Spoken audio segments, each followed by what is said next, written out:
Hey y'all, hey, come with me, your girl Queen Asha, as we go to the Legacy Museum in Montgomery, Alabama. When I say we literally stumbled across this museum, and I'm glad that we did. Admissions was only $5, but stay tuned for the next clip because this is a very untraditional video. Okay, so I'm here to talk to y'all about my experience at the Legacy Museum. So let's just talk about the basics. You get 3 different museums for $5. Yes, 3 different museums. $5 within those museums. There's actually 3. So there's 3 different locations that you can go to that wraps for this one museum. I'm going to show y'all the 3 museums that included. So it was the Legacy Museum.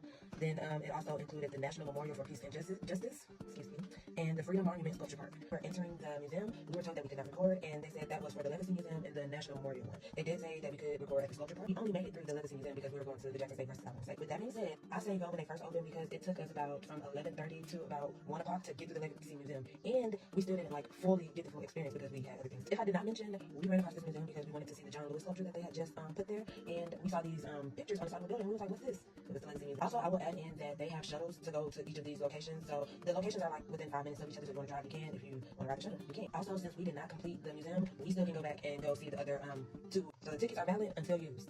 And so let's really dive into it. I gave out the pre-information. Let's get into the museum. It is actually probably, I've been to a few museums this year, and every time I go to the next museum, I'm like, it tops the last. And I really feel like this tops the last, and I did not even finish all the exhibits. But the legacy was basically from enslavement to mass incarceration, and it was so deep, y'all. Like, when I tell y'all, so emotional, has in there, weeping our eyes. I'm not kidding. I don't think it's like an age-appropriate thing. Like, everybody can go, but the understanding of what's there is just gonna hit different. Like, of course, you go through all the exhibits and you read it, and you're like, okay, I remember this before. And you be like, hey, like, they didn't teach us this, they didn't say this. Like, you're learning more and more on top of what you already know. So, like, they basically talking about the slave trade to, like, slavery. It's the whole shebang, and, like, so much detail. The part that had us really, like, emotional was they had, like, stone sculptured human heads in the ground from, like, women, children. Like, you felt like you was on a slave ship.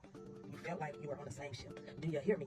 Okay. It just took the biggest toll because it's like, you can only imagine. Like, it was so sad. And everything just leading up, they did so well with putting everything in order. Like, the order of the museum was just kiss. Going to this museum can be very sad. It can make you angry. It can, I don't want to say make you happy. Like, it just brings a lot of turmoil within yourself because it's like, dang, this was really happening. And it's still going on because of mass incarceration. You get enslavement to mass incarceration. They had information on how they sold slaves with animals, breaking up their families. There were entries on people trying to find their families after, like, you know, the abolitionists of slavery. They even had examples of how they put these slaves in catalogs. It was just, like, really mind-blowing, y'all. The thing that I was able to get from there, like, as physical, are these voter registration papers. You got here? Y'all. If this last election ain't teach y'all, this right here shows why we should have been voting. This was just a paper to register. This didn't even mean you were going to vote. So this was to register to vote in this state. You must correctly answer the questions in this examination. Listen to these questions. How many jelly beans are in the jar in front of you? Name 2 things that which states are forbidden to do by the United States Constitution. What many bubbles are in a bar of soap? How many seeds are in a watermelon? You know what? I'm just saying. Why didn't y'all vote? Get to vote. I can go on and on and on about talking about this. I'm just happy that I experienced this, that I plan on going back. I'm glad I experienced with other people so that we can communicate and just share that memory. But if you want to go to a good museum, I've been to plenty this year, but this one about history, go.